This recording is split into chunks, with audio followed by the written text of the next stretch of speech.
So after Joao Felix was sent off against Fulham on his debut, it would be very easy for me to stand here and just say he shouldn't have been playing.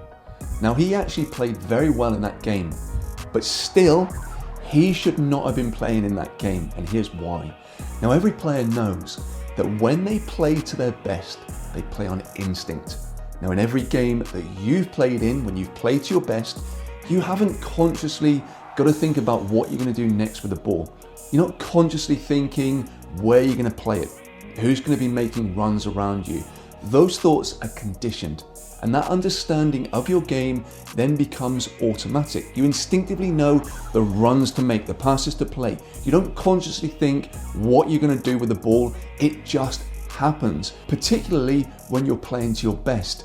Now, when we learn anything to a high level, we can then let those skills, that understanding, operate at an unconscious, automatic and instinctive level. And when football skills and an understanding on that pitch is trained to this brilliant level, it is great for three main reasons. And all of those three reasons are because the skills are now trained to an unconscious and automatic level. Now, firstly, it's done more effectively. So there is less chance of mistakes happening when you're playing unconsciously. Secondly, it's faster. Decisions and movements are made in a fraction of the time that they would be if you were doing them consciously. And thirdly, it actually takes less energy. So your brain is going to be doing things much better, but at the same time, you're actually going to be getting less tired and less fatigued whilst you're doing it. So some of the big problems we can see here now for Joao Felix is that he hasn't had the chance to learn and train in the systems that Chelsea play. He hasn't trained with the specific players either. He doesn't know the characteristics of the runs that they're going to make and the way that they're going to find him, and also the way that Joao Felix is going to find them.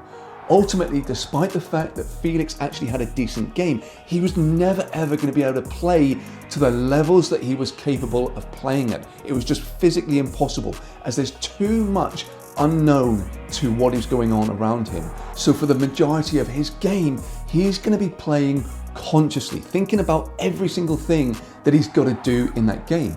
Now, at any level, split seconds are the difference to success and failure. At the very highest levels of the Premier League, this is only going to be highlighted even more. And ultimately, as I said, when we play unconsciously, it takes much less energy.